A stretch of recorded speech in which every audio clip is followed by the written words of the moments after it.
কাজ তো অনেক দিন ধরে তেমন একটা রানিংয়ে চলতে আসে না, এমন কোনো জায়গা নাই যে মানুষ গাড়ি ঘোড়া যে ভোগান্তি নাই। কাজ করলে তো ভোগান্তি হইবই, মানুষ হইব না, বেশি দিন তোরা ধরে নাই কাজ। একটু বৃষ্টি হলেই রাস্তায় জল জমে থাকে, যাতে যাত্রীদের নানা ভোগান্তিতে পড়তে হয়।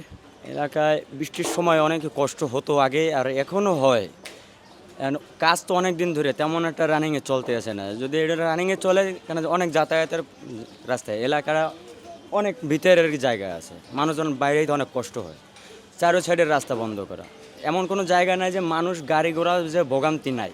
বৃষ্টি আসলে তো কোনো কথাই নেই, বৃষ্টি আসলে চারিদিকে পানি জমে থাকে এবং ঠালা সব জায়গায় কাজের প্রয়োজন আছে, কিন্তু কাজ কোনোভাবেই হইতে আসে না ঠিকভাবে। সব জায়গায় ওই ড্রেনের কাজ ধরে থই দিয়েছে, কোন জায়গায় ড্রেন শেষ হয় না, ঢালাই পিচ ঢালাই কোনো পথ নেই। যে জায়গায় হয়েছে তাও 1 কিলো আধা কিলো মাথায় যাই আবার হয়তো বা ক্লিয়ার হয় না। এইভাবে ভিতরের দিকে হবে হয়তো 1 কিলো জায়গা হয়েছে, তারপরে যে বাসায় যেতে হলে হয় আমার জুতা খুলতেই হবে, জুতো না খুললে যেতে হবে না।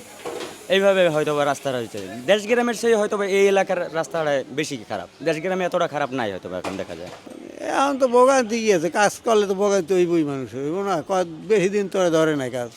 আগেও মোটামুটি আসলে খানা এখন তো কিছু আসলে সামান্য হালকা পাতলা, না বেশি অসুবিধা হইতো না। এখানে এখন তো রাস্তায় কাজ চলছে, সেজন্য তো ভোগান্তি চরম। আগে মোটামুটি ছিল, তবে বৃষ্টি হলে রাস্তায় জল জমে যেত। আমাদের চাওয়াটা রাস্তাটা খুব সুন্দর হোক, যাতে মানুষের চলাচলের সুবিধা হয়। আমি এখানে প্রায় 10 বছর যাবৎ বাস করি।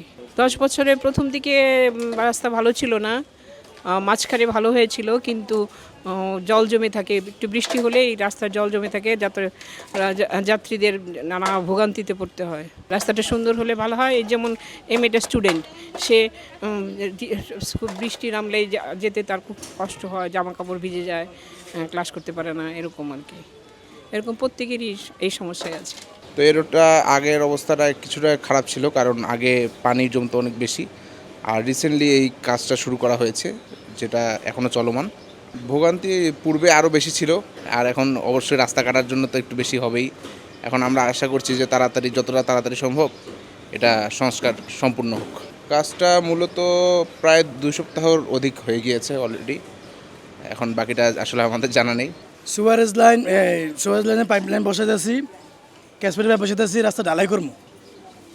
ঠিক আছে, এই কাজ, আর বেশি কাজ না।